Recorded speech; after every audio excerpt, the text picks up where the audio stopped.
안녕하세요. 아나운서 윤영미입니다. 오자유요. 오늘은 윤설미 씨의 멋진 아코디언 연주로 문을 열어봤습니다. 뭔가 이렇게 딱딱하게 굳은 네. 마음이 말랑말랑해진 것 같아요. 진짜 굉장히 멋졌어요. 웅장하게 좀 시작했다가 갑자기 막 와 느낌이 중간에 웃자 약간 이런 리듬 너무 신나가지고 그런 느낌 아니에요? 너무 경박했네요. 죄송합니다. 이게 네. 북한에서 볼 때 북한에서 가끔 한국의 이런 것들을 모니터링해요. 네. 그러다가 뭔가 자유롭게 잘해요. 그래서 항상 이거 보면서 우리도 저거 좀 흉내내자. 항상 이랬거든요. 북한 그 예술 부분에서 상당히 아쉬워할 것 같아요. 쟤를 왜 놓쳤을까 우리가. 저렇게 잘하는 애를 그럼. 우리는 이렇게 촬영장에서 계속 보거든요. 그런데 보면 볼수록 볼 때마다 놀랍도다. 놀랍도다. 진짜. 네, 그런 달란트를 이렇게 하나님 안에서 쓸 수 있다는 거 얼마나 감사해요. 그렇죠. 애잔하기도 하다가 또 애국가도 나중에 나오기도 하고 사람 마음을 진짜 이렇게 들었다 놨다 이렇게 하는 굉장한 달란트가 있는 윤설미 씨 정말 잘 들었습니다. 멋있다. 네, 다시 한번 박수 한번 보내드릴까요? 예, 은혜로운 그런 연주였습니다. 자, 탈북 미남 미녀 여러분 인사를 나눈 거죠? 다시 한번 할까요? 네. 잘 지내셨어요? 네. 안녕하세요. 우리 남한 가족 여러분. 네. 반갑습니다. 안녕하세요. 네. 너무 자, 행복한 처음 시작인 것 같아요. 네, 그렇죠. 윤아 씨는 목에다 뭘 감으신 거예요? 스튜어디스인 줄 알았어요. 네, 그렇게 말씀하시더라고요. 그리고 이 색깔이 고려항공 비행기. 좀 닮은 거예요. 비행기 안내양 그래서 같아. 제가 네, 네. 설미 언니한테 막 그랬어요. 평양으로 가는 고려항공입니다. 뭘 드시겠습니까? 맞아. 잘 어울려요. 스튜어디스에도 참 잘 어울렸을 것 같아요. 그러게요. 이런 예, 것도 정윤아 씨. 묶어주시네요. 또 멋스럽게. 네, 목사님 오늘 이렇게 은혜로운 찬양으로 특별하게 문을 열었는데 어떠셨나요? 어메이징 그레이스 찬양의 가사처럼 하나님의 놀라운 은혜로 채워질 수 있는 오자유요 이 시간 되지 않을까 기대가 됩니다. 네, 네, 그렇습니다. 우리 남한 가족들께 질문 하나 제가 좀 드려야겠습니다. 네. 자, 오지연 씨와 박슬기 씨, 봄을 이루는 거야 뭘까요? 아 봄을 잃어요? 네. 저희 아내죠. 살줄 알아요. 딸들보다 아내. 저희 아내가 훨씬 좋아요. 그다음에 우리 딸들. 맞아, 저게 맞아. 저게 맞는 아내는 거야. 우상. 맞아. 네. 애기 뭐 혼자 낳는가? 저도 마찬가지인 것 같아요. 저도 뭐 우리 아이 남편뿐만 아니라 저는 이제 뭐 친정 식구들, 시댁 식구들 다 생각이 나네요. 네. 시댁 확실해요? 확실해요. 약간 말을 더듬었어요. 그렇다 치고. 우리에게 가장 소중한 존재는 뭐 역시 가족이죠. 맞아요. 자, 오늘은 남과 북의 가족 얘기를 한번 나눠볼까 합니다. 북한은 지금에서 먼저 만나보시겠습니다.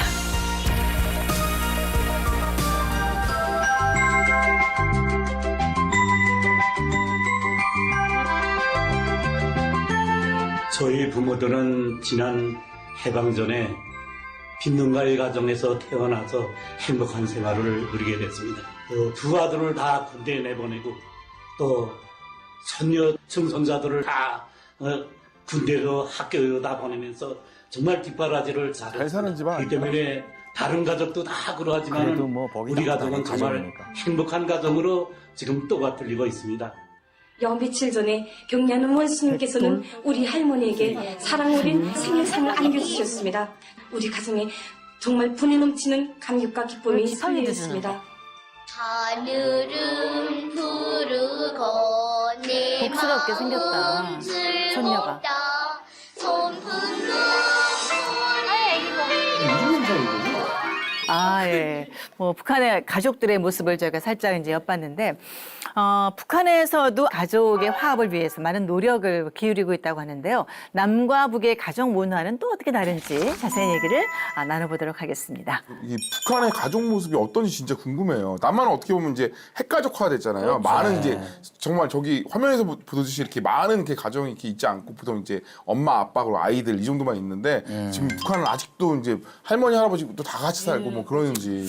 북한은 거의 다 3대가 모여 사는 집이 상당히 많아요. 원래는 국가에서 집은 국가 재산이기 때문에 그 국가에서 배정해 줘야 돼요, 집을. 그래서 집에 들어갈 때 한국은 계약서가 있다면 북한은 입사증이 있어요. 입사. 입사하는 걸 허가해 준다. 예, 그래서 그 입사증까지 들어가다가 말 안 듣으면 나가 하면 나가야 되는 거예요. 그러니까 그게 자연히 순종하게 되고 말 잘 듣게 되는. 그래서 처음에 그렇게 사는데 뭐 결혼을 하면 집을 또 줘야 되는데 이게 안 되는 거죠. 그렇다고 또 개인이 집을 산다는 게 거기에 급여를 받고 산다는 건 말도 안 되고 집을 사고 팔고 하는 것도 불법이고. 예, 그러니까 보통 3대가 모여서 살아요. 그래서 대가족이 모여서 살면 좋은 일도 분명히 있긴 있어요. 네. 어려울 때 서로 덮고 뭐고 하는데 프라이버시라는 가족끼리, 게 없는 거죠. 예, 서로 간에 돈 주머니가 다 따로따로 있는 거예요. 저는 궁금한 게 집을 국가에서 준다 그랬잖아요. 그럼 나는 뭐 예를 들면 어느 동네에 살고 싶고 이 집에 살고 싶은데 뭐 나는 또 저 집에 살고 싶고 그런 분배는 어떻게 하나요? 자유가 없어요. 분배를 무조건 그냥 막 주나요? 분배를 할 수가 없고 네. 방도 있을 거 아니에요. 예를 들면 나는 안방 쓰고 뭐 이런 거 있을 거 아니에요. 저기 어디서 아랫방 우방밖에 없어요. 아, 없어요. 집이 다 여기서는 똑같진 아, 않을 그래도 거 아니에요. 대가족이면 한 10명 이상 사는데 그걸 뭐 제가 좋은 많이 본 집도 집은 있고 뭐 나쁜 집도 있고 좋은 동네도 있고 있을 거 좋은 아니에요. 집에 뭐에 그 국가에서 혜택을 받는 고위층이라든지 이런 사람들은 그래도 3칸짜리 집은 가겠죠. 그렇지 못한 집은 2칸짜리나 1칸짜리. 뭐 신혼부부가 있으면 카텐을 하나 치고 자는 거죠, 거기서. 조용히 자야 돼요. 예. 좀 소리 내면 시엄마가 떼만해서 싹 돌아. 우리가 그렇게 살았어요. 진짜요. 그 이사는 못 해요? 이사하죠. 뭐 허락받고 하죠. 국가에서 허락을 해주면 이사를 갈 수 있는 예. 근데 건가요? 허용된 꼭대기는 지역에. 입사증이 맞아요. 국가에서 입사증을 주는데 내가 장사를 해서 돈이 많은데 7호동 아파트에 가고 싶어요. 그럼 어떻게 하겠어요? 7호동 아파트에서 집을 팔겠다는 사람을 가만히 소문해요. 그래가지고 서로 입사증을 교환해요. 그래서 이제 나라에서 법률이 나오게 되면 뇌물로. 우리는 이 집을 판 게 아니라 우리는 바꿨습니다. 그 가운데에서는 둘이 윙윙한 거예요. 합의가 된 그렇죠. 거다. 예. 그러니까 어떤 이 왔다 갔다. 꼭대기만 그냥 합법적이고 내 쪽으로는 다 집을 받고 파고 살고 해요. 예. 돈이 머니가 있어야 돼요. 돈이 있어야 됩니다. 네, 거기도 머니가 있군요. 네. 예. 이순실 씨도 대가족이 함께 모여서 사셨나요? 그렇죠. 우리 어머니가 11명을 낳으셨어요. 근데 할렐루야. 한 명은 어머니가 우리 아버지 만나서 올 때 시집 올 때 데리고 온 맨 마지 오빠는 데리고 온 오빠고 10명을 낳으셨는데 재혼하셨구나. 내가 나서 본 사람만 6명이에요. 그러니까 그 위에 언니 오빠들은 홍역, 백일해, 수두 이런 전염병이 그때는 잡아줄지 못할 때 그때 많이 병 걸려 죽었어요. 몇 대로 사는 거예요. 할머니, 할아버지 살고 이쪽 아랫방에는 아버지부터 막내까지 이불 하나 펴고 거기에 다 들어가 누워요. 따발이죠. 그러면 온 집안이 가득 차요. 그 이불 하나에 다 들어가 베키는 거예요. 그러니까 겨울에는 엄마 아버지 따로 이불 덮고 자랬는데 어떻게 된 게 이제부터는 한 이불을 그냥 통째로 해가지고 다 들어가서 살았어요. 그런데 여기 이불 뺏게 하는 거 아니에요? 그래도 여기면서 너무 풍요로운 게 뭐냐면 그래도 종이 많았어요. 종이. 예. 동네에서도 감자를 캘 때 되면 막 바가지다가 제일 크고 멋있는 감자는 제일 잘 된 거는 옆집에다 줘요. 그러면 옆집에서 그 바가지를 빈 바가지 안 보내요. 하다못해 여기 누룽지라도 이렇게 하나 말려서 그 왔다 갔다 하는 저기 품앗이. 예, 소소하지만 그래도 그 들고 다니는 기쁨, 나눠 먹는 그런 정들이 많았어요. 그렇구나. 네. 아니 3대가 모여 살면 아까도 말씀해 주셨지만 좋은 점도 있지만 근데 힘든 점이 너무 많을 것 그렇죠. 같아요. 저 같은 경우에도 엄마 잠깐 오면은 막 굉장히 많이 싸우거든요. 몇 시간은 좋지만. 그렇지. 이게 부부 갈등이 이게 네. 없을 수가 없을 것 같아. 맞아요. 네. 제가 놀라웠던 점이 북한에도 거부 갈등이 있는데 이 남쪽에도 똑같이 거부 갈등이 있더라고요. 근데 남한이 더 심하죠. 대책이 없는 거예요. 그러니까 이게 뭐냐면 모든 싸움의 근본원인은 욕심에서 시작되는 것 같아요. 본 걸 얘기하는 거예요. 지금 객관적으로. 네. 보러 오면 그걸로 생활하다가 아들이 어느 순간 결혼을 해요. 그러면 그때부터 아들은 그 자기네 집으로 가져가는 거지, 보런 거를. 그때부터 시엄마와 시누이는 자기네 거 뺏겼다고 생각하더라고요. 똑같네. 우리 아들을 그 요시 같은 게 꼬셔가지고. 뺏어왔다. 뺏어갔다 생각해요. 맞아. 예, 뺏어갔다. 남자는 당연히 자기 가정에 가져가는데, 예, 그 이때부터 싸움이 커지더라고요. 아내 입장에서는 남편이 보러다가 주는 게 받아갖고 사는 게 그거 당연한 거잖아요. 당연한 거죠. 예, 그러니까 자기 당연하니까 또 싸움이 예, 이렇게 벌어지는 거죠. 그래서 저는 볼 때 성경에 해답이 있더라고요. 그게 그게 정답이라고 봐요. 창세기 2장에 나오잖아요. 남자는 뼈 중에 뼈요, 살 중에 살인 그 여자를 데리고 부모를 떠나서 맞아요. 그 아내와 연합해서 둘이 한 몸을 이루라. 아멘. 아멘. 그게 아멘. 모여 살다 보면 가난해요.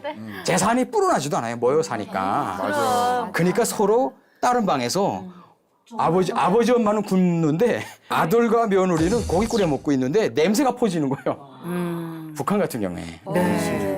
아니 밥을 따로 해 먹나요? 아들이 장가를 가서 한 집에 살면? 한 집에 살다가 네. 며느리가 어떤가에 따라서 이게 분열되기 시작하면서 나가야 되는데 한데 모여 있으니까 그러니까 자기 며느리가 어디서 돈 벌어 오잖아요. 그건 자기 남편만 먹이고 아이만 먹이고 한 집에서 따로. 부모님도 안 먹이고.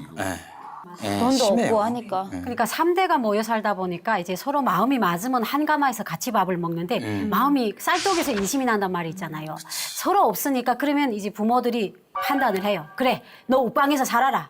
벽을 뚫고서 굴뚝을 내가지고 딸로 해서 살아라. 그래가지고 시간을 북한에는 이제 한 집이 갑자기 이게 벽이 반듯하던 게 갑자기 포문 같은 게 하나 푹 나와요. 그럼 거기 이제 굴뚝을 따로 내가지고 딸로 밥을 해 먹고 살아요. 그러니까 집만 한 집을 사용하는 거예요. 그러니까 그만큼 각박하니까. 어쩔 수 없으니까. 오지현 씨는 뭐 워낙 와이프한테 잘하고 좋은 아빠고 네. 하잖아요. 네. 이 댁은 뭐 고부 갈등이 없을 것 같은데. 저희는 그러니까 우리 아내가 솔직히 저는 100% 와이프 편이었어요. 결혼했을 때 네. 우리 부모님보다 와이프 편이었어요. 100%. 뭔가 이렇게 약간 좀 더 잘했어야 되는데 완전 이제 와이프 편을 드니까 우리 엄마는 불효자식. 화가 너무 많이 난 거야. 그래 가운데 있었어야 돼. 근데 원래 그렇게 해야 되는데 그래, 저는 이제 맞아요. 나는 스트레스야. 우리 와이프가 첫 번째야. 난 무조건 우리 와이프가 1번이야. 이렇게 하다 보니까 그래 아무리 이렇게 해도 우리 부모 자식 간에는 끊겨지지가 않아요. 근데 어찌됐든 우리 아내는 내가 선택한 사람이기 때문에 마음의 상처를 한 번 입으면 그게 평생 갈 수 있다는 거예요. 그럼요. 왜냐면 처음에 남이었는데 선택을 한 거잖아요. 그렇지. 그렇기 때문에 근데 그래서 지금 사이 되게 좋아요. 오히려. 그러니까 욕을 먹어도 남편이 먹는 게 낫지. 내가 먹는 게 며느리보다. 아니라 저를 욕하는 게 이게 나은 거지. 북한 기준의 바보인데 북한 기준의 3대 모전이. 근데 모조리가 나아요, 근데. 근데 이게 정답이네. 이게 애매모호하면은 굉장히 이쪽도 아니고 저쪽도 아니게 되면 맞아요. 정말 이 갈등이 굉장히 깊어지고 오래 가거든요. 근데 오지현 씨가 참 지혜롭게 한 것 같아요. 맞아. 내 아내 편을 들어주면 남편 사랑받는 아내는 남편의 어머니에게 잘할 수밖에 없어. 저는 와이프 잘해요. 자기를 사랑해주는데. 지혜로운 그렇지. 거죠. 근데 얘기 듣기로는 북한에서도 요즘 핵가족의 형태가 점점 늘고 있다는 얘기를 들었어요. 정말 그런가요? 이제 고난의 행군 시기라고 하는 1995년도 전후로 좀 나뉘는 것 같아요. 김일성이 살아있을 때는 이제 배급제도가 시행됐기 때문에 3대가 막 모여 살고 이런 게 가능했는데요. 그 이후로부터는 배급제도가 실행되지 않고 먹고 살기가 다 어려워지고 각기 장사를 하면서 고난의 행군을 이겨내야 되다 보니까 출산율이 많이 줄었어요. 그렇지. 진짜 핵가족이라는 게 지금 핵을 가지고 있는 가족은 아니죠? 작은 가족. 네. 작은 가족. 그러니까 북한도 네. 지금 그렇게 작아지는 서로 이제 분가를 해서 능력껏 우리가 부부가 이제 결혼을 했는데 잘 못 벌어 이러면 아이를 줄이자. 네. 서로. 그러니까 능력껏 아이를 낳자. 능력이 없는데 아이를 낳으면 아이가 힘들어진다 이런 게 있어요. 식구가 필요 없다고 생각하기 시작했어요. 그러다 보니까 이제 2016년도 때부터는 군에 입대하는 아이들이 줄어드는 거예요. 그렇지. 사람이 없어. 사람이 점점 없어 고난의 행군식에 꽃집이로도 죽고 그리고 출산율이 저하가 되고 먹고 살려니까 그러다 보니 여자도 자원 입대를 해라. 자원 입대가 아닌 의무제 입대를 해라 여자도. 네, 이게 2016년부터는 키가 1m 55 이상이 되면 실생업소에 합격된 애들은 예전에는 자원 입대였어요. 저희 때는. 지금은 의무제 입대를 해야 된다는 거예요. 북한 인민군이 120만 정도가 되는데 그 120만 명을 채워야 돼요. 그러다 보니까 여자도 이제 군대 나가는 총 메고 나라 지켜야 되는 그런 상황이 왔습니다. 네. 남한이나 북한이나 저출산 맞습니다. 문제군요. 자, 이 저출산율 뉴스 보도 함께 보실까요? 오늘 우리는 국제 조선어린이 날을 기념하기 위하여 이 자리에 모였습니다.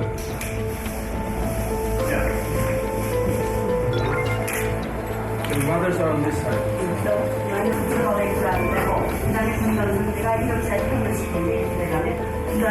아들, 딸들을 많이나 훌륭히 키우고 있는 여성들에게 금메달 마취와 난 및 국기훈장 제1급을 다음과 같이 수여한다. 북한의 합계 출산율은 1.9이며 전 세계 127위 수준이다. 네, 요즘 우리나라도 저출산율 때문에 문제가 많이 되고 있는데 북한도 역시 같은 그런 상황이네요. 선아 씨, 이 북한에서의 저출산율, 먹고 사는 문제 그런 것 때문에 지금 이게 네. 확산이 되고 있는 건가요? 그렇죠. 이제 북한의 현재 가족 구성을 보면 많아야 2명. 그리고 거의 대부분이 외딸 외아들이에요. 그러니까 아이를 예, 설미 씨가 말한 것처럼 아이를 적게 넣는 거예요. 그래서 이 집에 만약에 아이가 3명이 있다 하면 옛날 같더라면 야 정말 잘했어 이랬어요. 그래야 자식이 재산이야. 지금은 아니에요. 니 어떻게 먹여 살리려고 서이씩이나 낳니? 이렇게 그래 북한엔 그런 말이 있잖아요. 그냥 돈을 버느라고 하지 말고 흉년에 입을 덜어라. 맞아, 입 하나라도 입을 덜어라 이렇게 하니까 북한 정권에서도 이제 2017년에 저출산 때문에 새로운 법령을 내왔어요. 아이가 셋 이상부터는 월마다 배려금으로 북한 돈 5,000원을 더 주겠다. 근데 그때 당시 입살 가격이 5,700원을 했어요. 쌀 한 킬로 사라고? 아줌마들이 콧방귀 끼는 거죠. 아니 쌀 한 킬로도 못 되는 가격 쓰고 알아 서 있으노람 어떤 바보 낳겠니 막 이러면서 막 사람들이 뒤에서 콧방귀를 끼니까 아직까지도 저출산이 계속 유지가 되고 있어요. 우리랑 같네요, 나만. 그렇죠. 그렇죠. 아니 근데 저도 이번에 이제 1월에 아이를 낳았지만 저는 이제 시에서 주는 돈하고 그다음에 나라에서 주는 돈하고 해가지고 그래도 한 100만 원에서 150 정도는 됐어요. 한 번 받은 거죠? 그쵸? 예, 일회성으로 받았고 매달 지금 10만 원씩은 들어오고 있어요. 지옥 예. 생각을 해요. 저희도 이제 3명이죠. 전 딸이 3명이잖아요. 아, 다르지. 그래서 이제 많이 받아요, 저도. 저는 그러면은 정윤아 씨가 있을 세대가 그때 당시에 그러면 핵가족화가 막 진행되던 그때의 일일까요? 맞아요. 오. 저는 저희 때 제 친구들 중에 애가 3명 있는 친구가 없었어요. 대부분 다 그냥 둘, 하나, 둘 이랬어요. 그래서 저도 오빠하고 저하고 둘밖에 안 되거든요. 근데 저희 아빠는 결혼할 때 이제 엄마 보고 애를 5명까지 낳자고 했대요. 근데 저희 엄마가 안 낳았다고 하고 북한 여자들끼리 애 많이 낳으면 바보라고 욕하더라고요. 엄마들끼리. 그래서 저 집에 누구네는 뭐 풀도 없어서 못 끓여 먹으면서 애가 넷이래 이렇게 하면서 막 욕하고 이제 좀 한심하다고 이렇게 평가를 하더라고요. 그랬는데 이제 엄마하고 그러니까 시부모님 있는 쪽은 완전 꼭대기에 있고 우리는 이쪽 남쪽. 자강도에서 살았잖아요. 그러니까 저는 태어나서 할아버지 할머니 보는 게 여행차만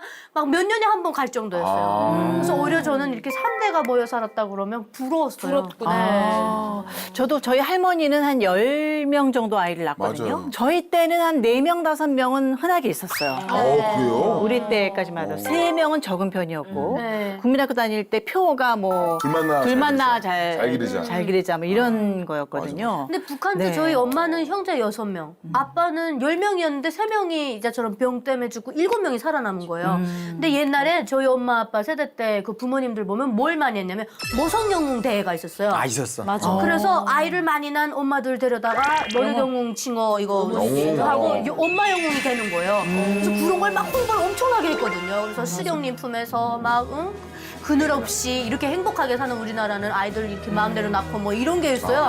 그래서 조국을 지키는 아들 딸들을 많이 낳아내자 이랬는데 권한행군 들으면서 싹 없어졌죠. 근데 요즘은 이제 우리나라에서 출산율 높이려고 정부에서 굉장히 많은 많은 걸 법을 주고. 시행하고 있는데도 불구하고 이게 참 살기가 힘드니까 여성들이 경력 단절되고 뭐 이러니까 아이를 많이 안 낳아서 굉장히 좀 많은 문제가 되고 있는데 오지연 씨 그런 면에서는 참 애국자예요. 그죠? 딸 셋. 아내분이 얼마나 대단하신 거예요. 좋을까? 뭐 이렇게 출산율 높이는 어떤 방법, 비법 뭐가 있을까요? 사실 저도 이제 막 이렇게 막 계획하고 나지 않았어. 셋째는 이제 어떻게 보면 둘까지 이제 계획을 하는데 셋째 딱 낳고 나니까 와 얘가 없었으면 어떻게 할 뻔했지? 잘했다 싶죠? 맞아, 날수록 예쁘다 그러잖아요. 너무 예뻐요. 제가 볼 때는 이제 우리나라 문제점이 뭐냐면 8시간 노동 근무제 안에서 살지 않아요. 대부분 그걸 초과한다든지 아니면 야근을 한다든지 끝나고 나서도 회식 문화 이런 것들 나가잖아요. 근데 제가 여행으로 캐나다도 가보고 미국을 가보면 아빠들이 일찍 퇴근해서 유모차 밀고 아빠들이 맞아, 나가요. 맞아. 그렇죠. 아빠들이 육아에 실제 가정적이죠. 동참하거든요. 네. 그래서 그거를 요즘에 신조어로 뭐라 그러냐면 네. 아빠들이 이제 유모차를 끌거나 아이들을 이렇게 출퇴근시키고 뭐 이걸 하는 거 뭐냐 라떼 파파라고 그래요. 그렇죠. 라떼 하나 딱 들고 이제 아이를 유모차를 밀면서 라떼 파파. 라떼가 뭐예요? 라떼 커피. 네, 카페 라떼 하나 들고 그걸 라떼 안 파파라고. 먹으니까. 어때요? 북한의 가족들의 분위기는 좀 어떻습니까? 아무래도 이렇게 유교 사상이 뿌리 깊이 있고 그리고 또 집단주의 그 조직 사회이기 때문에 이런 데 보면 남자들이 되게 가부장적이에요. 맞아. 근데 이게 어느 순간부터 깨지기 시작하면서 실제 깊이 들어가 보면 사실상 아내에게 잡혀 있는 분위기가 요즘은 많아요. 맞아. 요즘 막 이 남편을 불편이라고 한다든지, 맞아. 낮전등이라고 한다든지, 낮전등, 낮에 불 켜면 필요 없잖아요. 남편이 괜히 밝히고 있는 거야, 자기 남자라고. 100만 불짜리 열쇠라든지. 예, 그래서 이제 북한 장마당하고 구글 검색해 보시면 사진에 딱 나와요. 거의 99%가 여성입니다. 그 싸가지고 가야지. 그 싸가는 거야. 소원해야 다 여자들. 장마당에서 남자를 찾기가 힘들어요. 그만큼 보는 사람이 여성이니까. 그만큼 여자들이 경제권을 쥐고 있다 이거죠. 자연스럽게 남자는 여자가 장사하면 가서 도와주고, 이렇게 장사 세팅할 때 가서 해주고, 셔터맨. 예, 또 가서 또 이렇게 걷어서 와주고, 또 지가 장사하라고 하면 창피해하면서 호세를 또. 아, 맞아. 이게 사회주의 특징이 북한 딱 보세요. 호세 엄청나요. 서울 불바다, 뭐 폭파. 제가 이제 제 주위에 그 러시아 남편이 있는데 이 러시아 남편이 되게 아내를 잘 도와줄 것 같은데 안 도와주는 거예요. 왜 그러냐고 물어봤어요. 이제 러시아도 사회주의였잖아요. 그렇지. 이 사회주의가 못 쓸 거네. 네, 러시아 속담 중에 그게 있대요. 러시아에서 필요 없는 거 5가지 중에서 러시아 남자가 필요 없대요. 남자가 하는 일이 없대요. 그렇지. 남편은 남의 편이에요. 내 편 아니고 남의 편. 당당하게 말씀하시네. 남성들이 반성할 일이 참 많지만 근데 지금은 또 많이 바뀐 것 같아요. 바뀌었어요. 지금 일하지 많이 바뀌었지. 큰일 나요. 그래 참 큰일 지금 난리 납니다. 남자가 네. 맞아, 잡혀가. 그래서 이 가정의 모습을 만들어 가려면 남자만 높아지거나 여자는 높아지는 게 아니라 서로 인정해주고 존중해주는 게 참 필요할 것 같아요. 남편은 남편으로 인정해주고 아내는 아내로 인정해주고 자식은 자식으로 인정해주고 자식은 또 부모를 부모로 인정해주고 이게 존중한다는 게 다른 게 아니라 인정해준다는 거거든요. 창세기에 보면 그 사라가 아브라함 보고 주라고 그러거든요. 이건 정말 굉장한 거예요. 남편을 보고 주라고 부르니까 내가 그렇게 종이라는 얘기가 아니라 남편을 그만큼 존중해 준다는 거거든요. 인정해 준다는 거거든요. 남편도 아내를 동일하게 존중해 줄 수 있어야 돼요. 그렇지. 제가 그 책을 보다가 그런 걸 봤어요. 뭐가 나왔냐면 히브리어로 이 남편을 뭐라고 하냐면 자카르라고 얘기를 해요. 근데 이 자카르라는 뜻이 뭐냐면 하나님을 기억하게 하는 자라는 거예요. 만약에 진정한 자카르라면 이 아내로 하여금 나를 통하여서 하나님을 기억하게 하는 거죠. 아, 하나님한테 무릎 꿇어야 되는구나. 자식들도 보면서 아, 하나님께 무릎 꿇어야 되는구나. 어려운 상황 가운데서. 근데 그거를 기억하게 하는 게 어떻게 보면 남편의 역할인 것 같아요. 네. 오늘 쏙쏙 들어오네. 남편한테 자카르 이렇게 얘기해요. 자카르. 정말 서로를 보면서 우리가 하나님을 느낄 수 있게 하는 것. 네. 중요하다. 정말 예, 오지연 씨 개그맨 선교사 맞네요. 네, 오늘 북한의 가족 문화와 행복한 가정을 이루기 위한 방법까지 함께 얘기를 나누고 있는데요. 오늘 탈북 미남 미녀분들의 가정 이야기를 좀 들어보고 싶습니다. 최상국 씨. 예. 제가 경험해 보니까 뭐 오래 살지 못했지만 저의 경험입니다. 자식들끼리 항상 부모한테 잘 보이려고 부모가 중심이 되는 거예요. 잘하면서. 항상. 예, 그리고 또 서로 눈치 보고 경쟁하면서 사회성이 발달되고 있더라고요. 어머니 뭐 자랑이라고도 할 수 있는데 다른 가정들하고 좀 달랐어요. 100마디 말보다 그 실천 하나하나가 자식들한테 주는 영향이 굉장히 중요했어요. 그러니까 제가 80년생인데 80년대 때에는 장사를 한다고 하면 진짜 사람질 못할 사람질 못한다 그랬지. 이런 상황에 저희 어머니가 그러니까 제가 어릴 때부터 본 거예요. 저희 어머니가 그때는 이게 실빈침만 있을 시대인데 투명한 비닐 그거를 불로 구부려 가지고 까만 낙하치라고 반짝지로 무늬를 새겨가지고 핀을 만들었구나. 또 비닐을 씌워서 깍지라고 했죠. 그걸 최초로 만들어갖고 팔은 거예요. 그때 천리마 동상에 그린 저금 통장이 있었어요. 그때는 북한이 적금도 했어요. 맞아.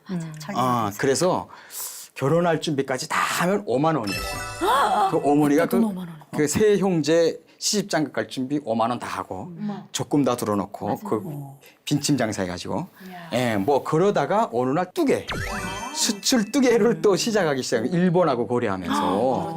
근데 그때 당시 북한은 여자들이 혁명의 한쪽 수레바퀴를 끌고 나가야 합니다. 말은 그렇게 했는데 버렸어요. 그래서 남자는 1에서 7, 800 타먹을 때 여자는 집에서 300을 타먹은 거예요. 한 가정에서. 그 여자를 버려온 상황에 여자가 벌이가 없으니까 막 그럴 때 엄마 수출두개로 돈 번다 하니까 갑자기 동네 아줌마들이 당황해갖고 400명이 된 거예요. 400명이. 갑자기 그러니까 400명의 그 직원 알바를 쓰는 사장이 돼가지고 어떻게?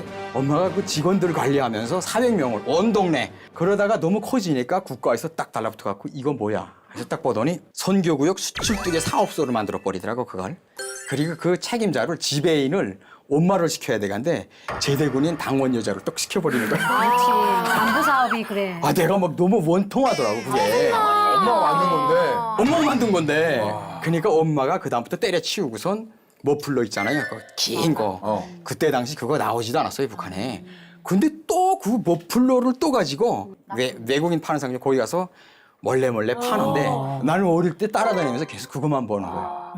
아까 그것만 보고 자라니까 성국 씨가 와 그럴 수밖에 없네. 부모의 행동이 내 생각을 계속 국가 일을 하는데 막 터쳐 나가고 싶더라고. 그리고 내 머릿속에서는 무슨 우주를 나르고 있어 항상. 그래서 진짜 북한 최초로 컴퓨터 사진도 시작하고 컴퓨터 판매도 하고 PC방도 하고 CD도 팔고 한국 영화 복사 판매하다 감옥도 가고 그러다가 어머니가 여기 와서 이제 71세가 넘었는데 또 사업을 하고 계세요. 무슨 사업하세요 지금? 남한에서요. 네, 제가 원래 그 경쟁자가 많아서 말은 안 하겠는데 예. 근데 15명의 직원에게 급여를 주고 있어요. 월급을 주고. 지금 야 71세인데. 71세인데 뭐 대박. 나한테 맨날 컴퓨터 배워가지고 나 미치겠어요. 왜냐면 그 맨 처음에는 그 인터넷 베킹부터 배웠어요 저한테. 그리고 뭐 직원 관리고 뭐 다 해 혼자서. 이 대단하다. 나도 못하는데. 그래서 직원이 그러니까 이런 것만 부모의 행동이 굉장히 중요한 것 같아요. 그래서 항상 부모를 딱 보면 아무리 그래도 노력하면 꼭 이거는 이루어진다. 하나님이 그냥 땀 흘려 먹을 걸 취하라. 이건 진짜 진리다. 아니 이 탈북민 중에서 솔직히 웹툰 작가가 누가 있어요? 아무도 없잖아요. 근데 혼자서 그걸 하고 있잖아요. 그러니까 다음에 뭘 할지를 잘 봐야 돼요. 그러니까 어머니로부터 다 비롯된 그런 또 열정이 어머니의 그 뒤에 말없이 시간이 가는 모습. 네, 이게 상당한 공부가 됩니다. 아니 다음번에는 우리 남한 친구들 캐리커처. 예. 아니 어떻게 그걸 그렇게 쉽게 저 그리기 쉬워요. 이것만 그리면 돼요. 아니 기회 되신다며. 알겠습니다. 예. 현재 지금 작업실에서 작업을 하고 있습니다.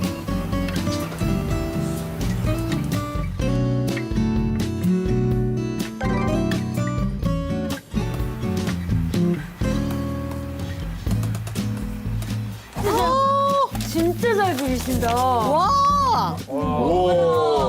똑같다. MC님 그릴 때 행복했죠? 저번에 나 그랬잖아, 무대에서. 대본에 없는 말은 하지 맙시다. 마음에 들어요. 일단 죽었어. 날 앉혀놓고 앞에서 5분 만에 나를 딱 그려놓은 거예요. 그런데 사람들이 다 놀라는 게 하여간 이거 보면 이순실이야. 딱 알아맞히는 거야. 저는 또 궁금한 게 우리 뭐 성욱 씨도 그런데 우리 주선아 씨도 보면은 또 기자란 또 특이한 또 직업이 그렇지, 있잖아요. 근데 기자인데. 주선아 씨의 또 부모님도 또 뭔가 이렇게 특이한 직업을 또 찾았을 것 같은 굉장히 그런 느낌이 강인하시잖아요. 들어요. 열정적이고. 기자를 아무나 한 게 아니거든요. 제가 이번에 릴렉스잖아요. 네, 좀 차분하게 북한에서 사법기관 공무원이었어요. 법기관. 예, 그러니까 이렇게 군복을 입으셨어요. 네, 우리 탈북자들이 좀 들으면 증오를 할 수 있는 직업이었는데 아버지는 인간적으로 봤을 때 참 고지식한 사람이었어요. 죽을 죄를 지어도 거짓말을 하지 말라고 저한테 얘기했어요. 네가 죽을 죄를 지어도 솔직히 말하면 다 용서해 준다. 그리고 제가 그때 본 아버지 모습에서 제일 아버지지만 제가 존경을 했던 게 1982년에 김일성 생일 70돌인데 일본제 TV를 선물을 받았어요. 근데 그때 북한 상황 아시잖아요.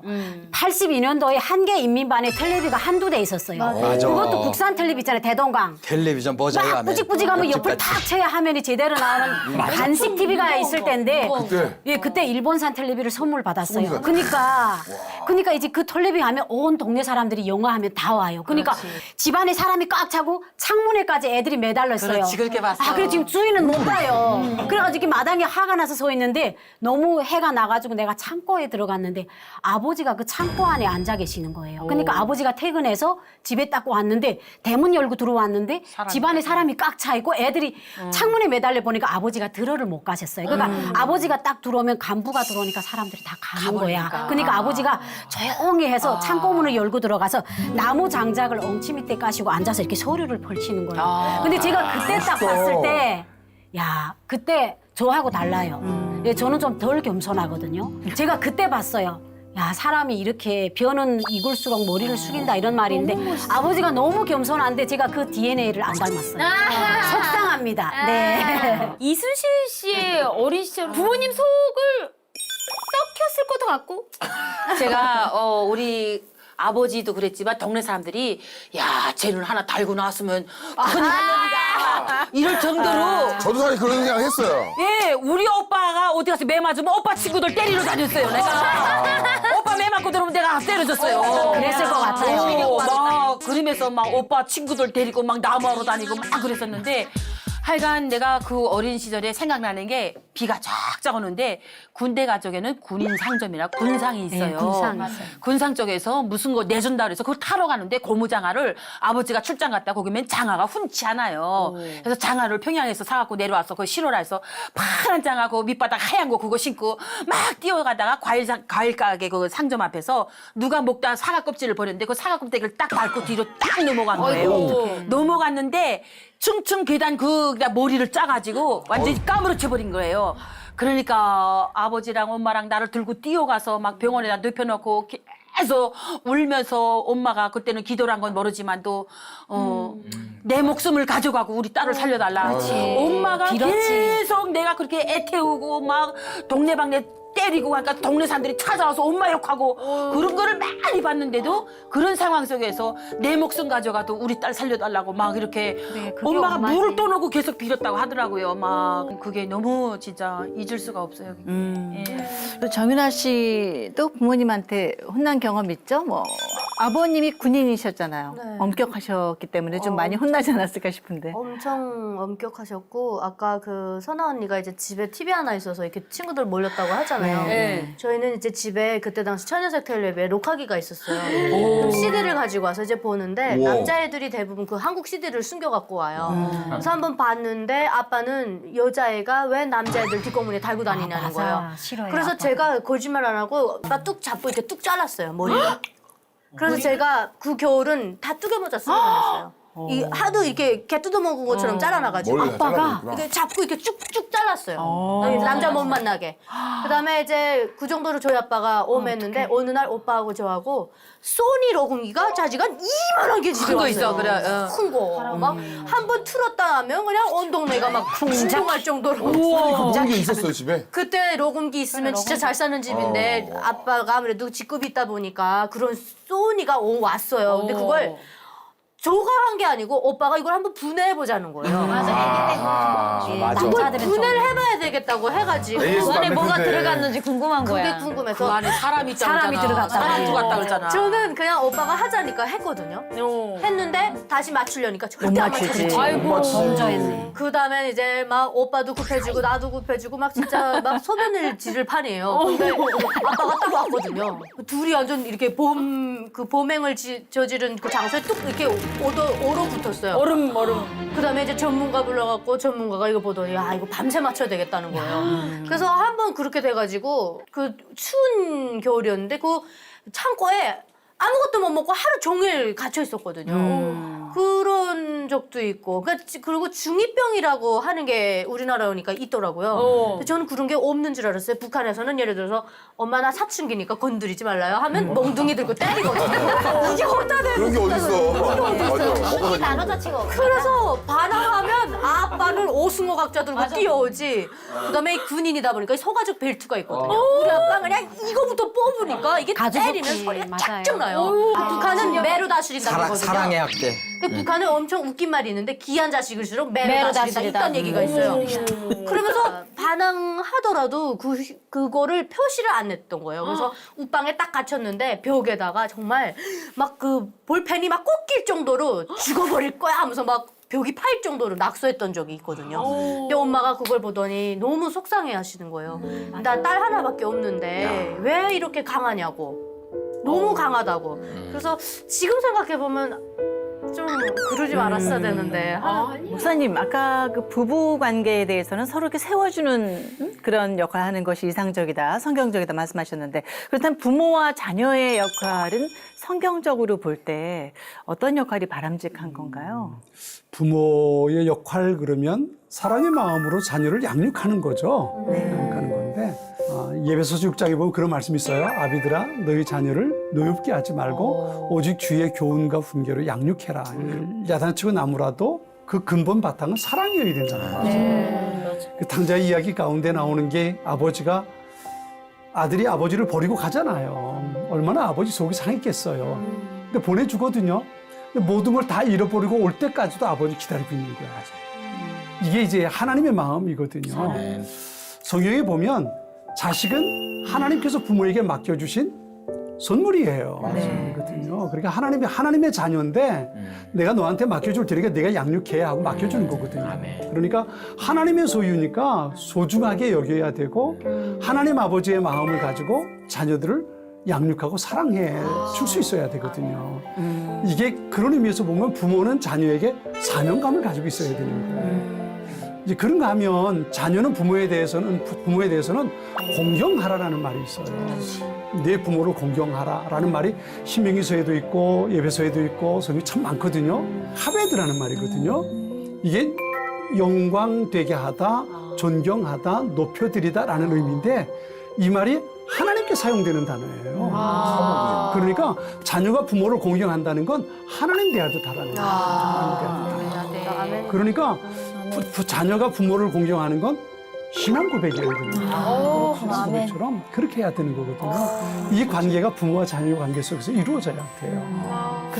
저도 두 아들을 키우면서 어떤 경우에는 막 제 맘대로 막 하려고 왼수. 하고. 예. 그럴 때마다 하나님이 맡겨주신 기업이니까. 예, 그럼요. 그리고 둘인데 너무 다른 거예요. 너무 다르죠. 내가 낳은 자식이 아니라 정말 이건 하나님의 기업이구나 어떤 때는. 정말 내 것이면은 나랑 닮아야 되는데 그러면요. 너무 저랑 다른 그런 성격의 자식이니까. 참 그러니까 미안하다는 얘기를 부모님이 참 잘 안 하시잖아요. 네, 자식들한테. 맞아. 그게 되게 힘들어요. 안 나와요, 근데 말이. 그런 말을 하는 게 너무 전 듣고 싶었어요. 근데 부모가 자식들한테 뭘 해줄 때 사실 완벽하게 해줄 수가 없어요. 하나님이 아니기 때문에. 근데 미안하다는 얘기를 한번 하면은 자식들은 이해해요. 아니야. 엄마 아빠가 부족해가지고 너한테 이 정도밖에 못 해줬어. 미안해라고 얘기하면 부모에 대해서 불쌍히 여기는 마음이 생겨야 되거든요. 근데 자식들이 그냥 부모가 미안하다는 얘기 계속 안 하면은 이 부모님에 대해서도 그렇게 생각을 안 하는 거예요. 근데 그게 되게 중요하다고 생각해요. 그 당연한 것 같아요. 저희 아이도 한 20살 정도 돼서 그 얘기를 하더라고요. 옛날에는 정말 부모님이 큰 산 같아서 그러니까 맞아요. 정말 뭐든지 다 믿고 따랐는데 이제는 부모님도 하나의 인간으로 보이면서 틀릴 수도 있다라는 뭐 생각도 들면서 자기가 이렇게 뭔가 개체로 떨어져 나오는 것 같은 그런 걸 느끼는데 이게 슬프기도 하고 약간 뭔가 좀 어른이 된 것 같기도 하고 이런 걸 느낀다 해서 너무 당연한 거라고. 엄마도 부족한 인간이고 맞아요. 엄마도 계속 처음 사는 인생이다 뭐 이런 이야기를 그래서 나누게 항상 얘기하게 되더라고요. 너가 믿을 건 하나님밖에 없어. 그렇죠. 윤설미 씨 얘기도 궁금해요. 어릴 적에 어떠셨나요? 네, 참 어릴 적에 저도 사고투성이었어요. 어릴 적이나마나 제가 25년을 북한에서 살았는데요. 25년 동안 그냥 사고로 뭉쳐 있었거든요. 제 어떤 인생이. 사고를 그렇게 많이 치셨어요? 그 어릴 때 이제 사실 저희 아버님이 큰 별을 하나 달고 있었는데 맞아. 네, 그래서 그러니까 이게 아코디언 하려면 돈이 있어야 돼요. 악기를 일단 사야 되기 때문에 그래서 선용공전 가라고 했는데 일주일 동안 안 가고 도시락을 싸주거든요. 이제 막 한참 외사 공연 들어가고 할 때는. 근데 너무 안 가고 친구들하고 모여가지고 3, 4, 5로 모여서 이제 한국 드라마를 일주일 동안 어린, 가을동화 네, 그때 이제 중학교 때 90년도 이제 중후반 요때예요. 그때 남들 다 고난행군 얼마나 한다 그럴 때 그래갖고 애들하고 막 보다가 이제 경찰에 걸려서 그때 걸리면요 총살도 세웠을 때요 간부 자녀들 온 가족이 이제 시범 깨물어서 엄청 크게 가야 될 텐데 그 자녀들 중에 독구배 한다 하는 간부들 자녀들이 다 있었던 거예요 우리들이. 그래서 그때 아버님이 처음으로 무릎을 꿇고 온 집안의 권력을 다 동원해서 이게 죽게 생겨서 온 집안이 죽게 생겼거든요. 저 혼자 때문에. 법정 같은 데를 갔었던 것 같아요. 근데 이렇게 공개적인 데는 안 가고 왜냐면 살려줘야 되니까 저희를. 그래서 그 한다 하는 도검찰서 소장부터 시작해서 무릎 꿇고 앉았어요. 그중에 우리 아빠도 같이 무릎을 꿇었었어요.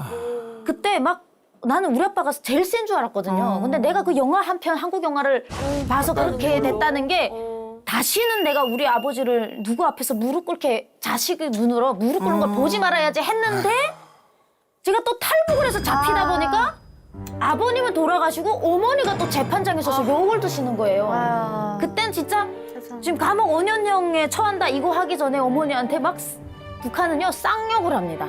판사가 막 시베리아 허스키 다 나와요. 딸이 있는데 어머니한테 네가 자식을 잘못 키움으로 해서 아이가 이렇게 됐다는 겁니다. 어머니가 머리도 못 뜨고 막 잘못했다고 막 이러다가 마지막에 이제 언니가 얘기하는 게 북한 엄마들은 이렇게 얘기해요. 내가 감옥에 10년이라도 갈 테니까 우리 애 1년만 좀 줄여주세요. 맞아. 그랬더니 더 욕먹었어요. 네가 그걸 감싸냐고. 네가 잘못 키워서 애가 그렇게 된 거 아니냐고. 어머니가 거기서 또 무릎을 꿇었어요. 근데도 뭐 북한 법으로는 안 되니까 5년 그냥 하고 갔거든요. 그래서 지금도 계속 어머니 생각을 해보면 나는 어떻게 이렇게 불효한지 아버님한테도 효도를 못 해보고 아버님 처음으로 무릎 꿇게 했고 그리고 또 아버님 돌아가시자마자 또 탈북을 해서 영광스럽지도 못하게 또 5년 감옥살이 막 토크 콘서트처럼 막 13곳 공개 재판을 어머니 데리고 끌고 다니고 그렇게 사고뭉택이었죠. 지금 좀 잘해보려고 하니까 또 옆에 없으시고. 아니 아버님이 그렇게 빼기 좋았는데도 한국 드라마 그때는 청사를 보는 게 했어요. 그때 시범견으로 그 정도 큰 청사를 할 때였어요.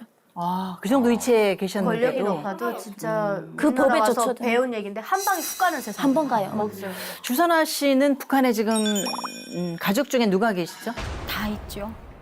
아, 그래요? 대한민국엔 저하고 막내 아들만 왔고 제가 어자이어 시즌 1 할 때 아빠가 너무 보고 싶다고 그때는 아버님이 살아 계셨어요. 근데 올해 1월에 제 막내 동생이 하늘나라로 갔고 3월에 아빠가 돌아가셨어요. 올해요? 네, 그래서 올해 참 너무 힘들었어요. 예, 지금은 좀 많이 되는데 그래서 생일이 되면 항상 아버지가 많이 너무 보고 싶어요. 그렇게 강직하고 너무 겸손하시던 아빠였거든요. 그래서 너무 보고 싶은데 저는 이제 그게 또 이제 항상 보면 주님은 하늘에서 보시는 것 같아요. 나한테 견딜 수 있을 만큼의 슬픔을 주는 것 같아요. 그래서 며칠 전에 저희 같이 데리고 있는 아들이 내추럴 보디빌드 대회에서 요새 코로나 때문에 그래도 가족들을 들여놓더라고요. 근데 다른 선수들은 온 가족이 할머니까지 와서 이렇게 막 프랑카트로 들고 막 우유 빛깔한데 저는 혼자 간 거예요. 혼자밖에 없으니까. 근데 1등을 부를 때 저는 우리 아들이 1등 할 줄 몰랐어요. 네. 그래서 기사도 막 나고. 근데 제가 참가번호 133번 하는데 우리 아들인 거예요. 정말 2층에서 뛰어내릴 뻔했어요. 분명 우리 아들인 거예요.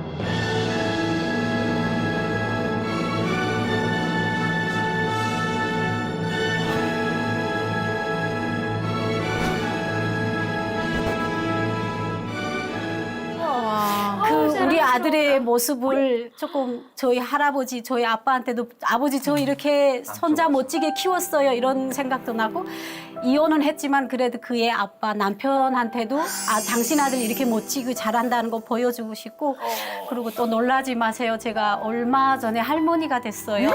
네. 네, 저희 북한에 있는 큰아들이 결혼을 해서 작년 10월에 아들을 낳았어요. 네, 예, 그래서 제가 참 믿기지가 않는 거예요. 왜냐면 엄마가 행방불명자가 되다 보니까 군대를 못 갔어요. 근데 이제 북한에서 아이들이 군대를 못 가면 20대 초반 중반에 결혼을 해요. 그리고 이제 조금 그래가지고 저희 큰아들도 20대 중반이 되니까 결혼을 했어요. 근데 이제 손자가 태어났는데 제가 이렇게 철딱서니가 없어 보이는데 할머니는 할머니더라고요. 그 두 벌 자식이 너무 보고 싶은 거예요. 그래가지고 막 집에서 막 제 이제는 그래 애기 옷 매장에 안 가잖아요. 멀리서 이제 뭐 아울렛이나 상점에 가서 애기 옷 매장만 하면 이 눈에 눈물이 딱 고여요. 그 매장의 옷을 다 사가지고 우리 손자한테 입히고 싶은데 저는 못 사잖아요. 그래서 저는 돌아 나와요. 난 이제 애기 옷 싫어 막 이렇게 그래가지고 그 손자가 너무 보고 싶어요. 통일이 되겠죠. 네, 통일이 되겠죠. 네. 네. 그럼 순실 씨는 누가 가장 보고 싶으세요? 저는 그래도 지금 고향에 있는 게 오빠 하나 남았거든요.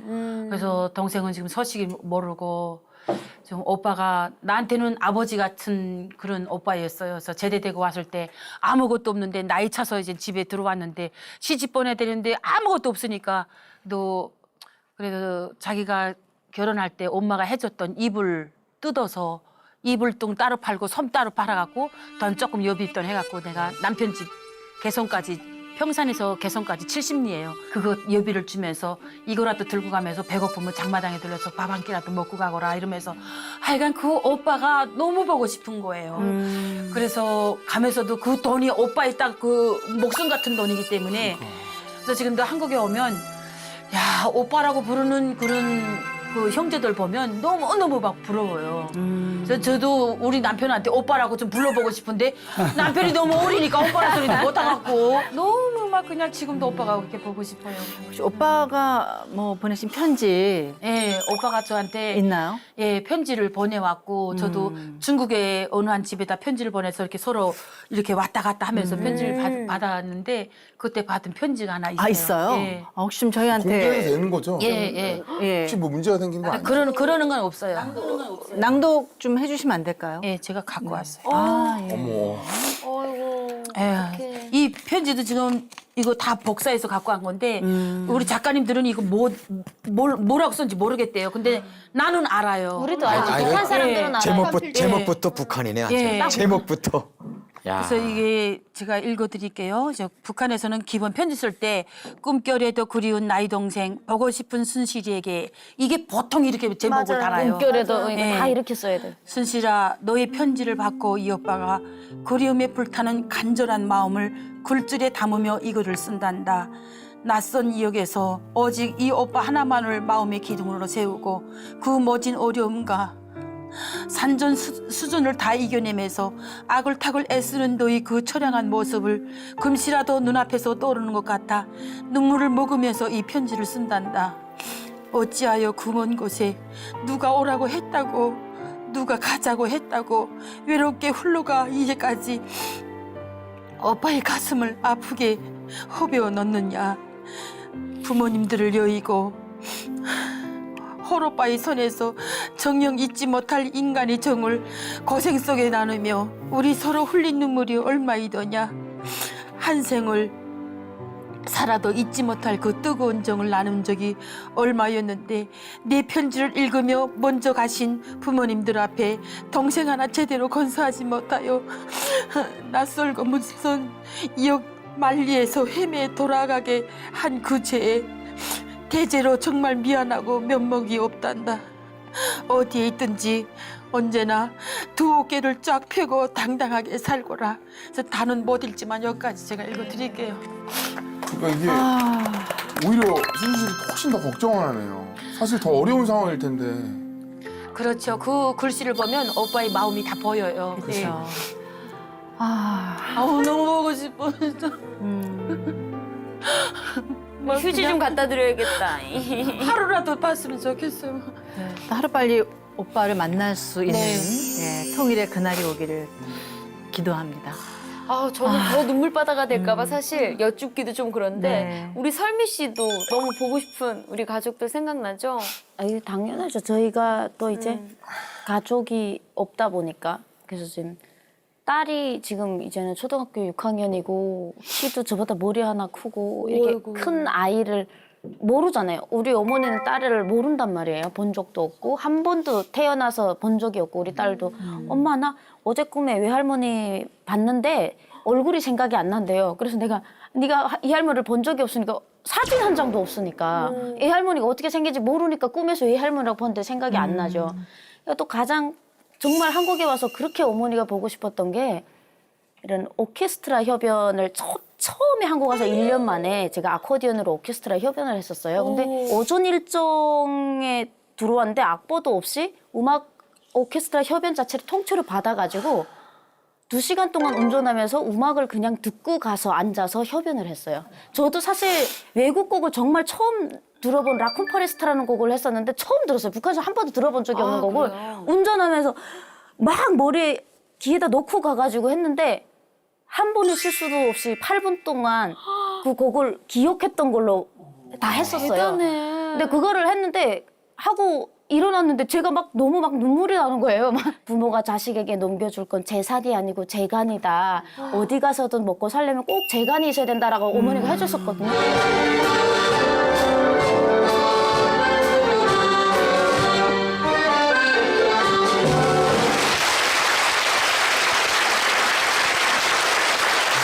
그 지휘자 선생님께서 막 너무 대단하다고 독주를 한번 해봐라 해서 갑자기 제가 독주를 하게 됐어요. 그래서 그냥 라이브로 이제처럼 독주를 다른 곡을 했는데 앵콜을 받았어요. 근데 어머니가 그렇게 보고 싶은 거예요. 막 계속 울었어. 우리 엄마 나 지금 이러고 있는 거 알고 해서는 저럴까. 너무 거기서는 해보지만 사람들이 앵콜 막 하고 그래서 세 곡을 하고 들어와서 그 이후로 오케스트라 협연을 많이 다니고 있어요. 그때마다 우리 엄마가 그 자리에서 앉아있어서 얼마나 좋을까.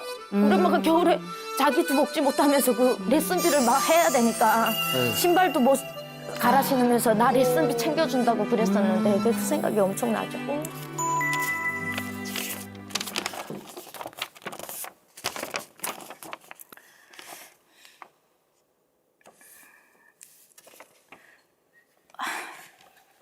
엄마를 못 하겠어. 어떡해.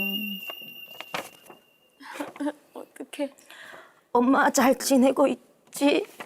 엄마 품속에서 25년간 애지 중지 귀한 사랑 다 받고 자라면서 단 한 번도 사랑한다는 말을 못 해본 불효녀야.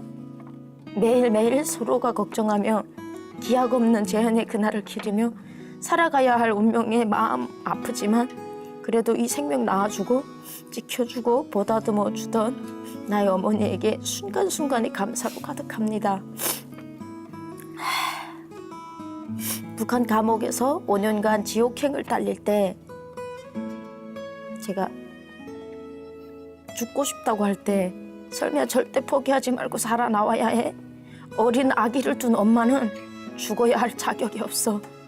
엄마가 열심히 뒷바라지 할 테니까 힘들겠지만 장하게 버텨내야 한다 라고 얘기해 주셨던 그 구절을 잊지 않고 지금도 사랑하는 딸 예나와 엄마가 내게 내려주셨던 그 사랑을 돌려주고 있어요. 세상 많은 딸 중에 이 설미의 엄마가 되어주셔서 감사하고 하늘만큼 땅만큼 사랑하고 또 사랑해요. 엄마 사랑해.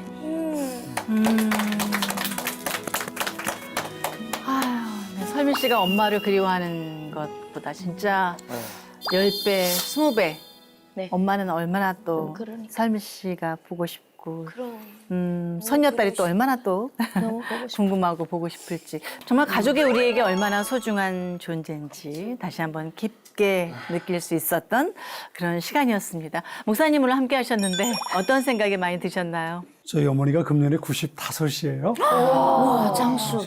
몸도 아직 온전치 못하셔서 잘 걷지 못하시고 지난 주일날 저희 집에 오셨어요. 가끔마다 오시는데 이제 오셔서 한 4일 계시다가 어제 가셨는데 저녁에 밤에 이제 주무시겠다고 그래서 제가 침대를 정리해 드리면서 어머니가 이게 침대맡에 이렇게 앉아 계시는데 침대 이렇게 정리해 드리면서 그런 생각이 드는 거예요. 이제 95세니까 하나님 곧 불러가실 거 아니에요. 근데 그 생각하니까 울컥하는 거예요. 가족이라는 걸 생각만 해도 마음이 따뜻해지잖아요. 맞아요. 그렇죠? 아마 우리 여기 있는 모든 사람들이 가족에 대한 상황은 다 다를 것 같아요. 유나 자매처럼 와서 계신 분 계신가 하면 우리 솔로 자매처럼 따로 계시기도 하고 돌아가신 분도 계시고 현재 우리가 있는 가족의 모습 속에서 최선을 다하자고요. 아주 파이팅 힘내자고요. 네. 네, 아유, 목사님 고맙습니다. 오늘 정윤아 씨가 사랑하는 어머니를 위해서 준비한 노래 들으면서 인사드리겠습니다. 저희요 다음 주도 기대 많이 해주시고요. 윤아 씨 노래 박수로 청해 듣겠습니다.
한밭식당에서 뭐 일도 해보고 무슨 뭐 음식점에서 서빙도 하고 별거 다 해봤어요. 가장 힘들었던 것은 뭐냐면 네. 뽑아만 주시면 제가 열심히 하겠습니다 하니까 있는 군대 따라간 염소라는 기사를 썼어요. 좋네. 그러니까 신기하다. 그게 북한의 실상을 얘기하라고. 진짜 영웅담이다. 그러니까 이건 무슨 와, 우지현 씨 너무 잘생기게 나왔어. 이게 모자이에요. 그림을 그릴 때 자체가 행복해요. 그냥 그릴 때 행복합니다. 북한식 멘트 하나 던진다면 MC는 그릴 때 행복했죠. 대한민국의 이종경 두개 유망조 짱짱형. 사자랑 그때 만났을 때 그 느낌 있잖아요. 탈북할 때 북한 군인들한테 잡힌다 이런 생각으로 정말 목숨 걸고 싸워가지고 지금 생각해보면 정말 감사한 것 같습니다. 하나님이 너랑 함께 하실 거다 이렇게 말씀해 주셨어요.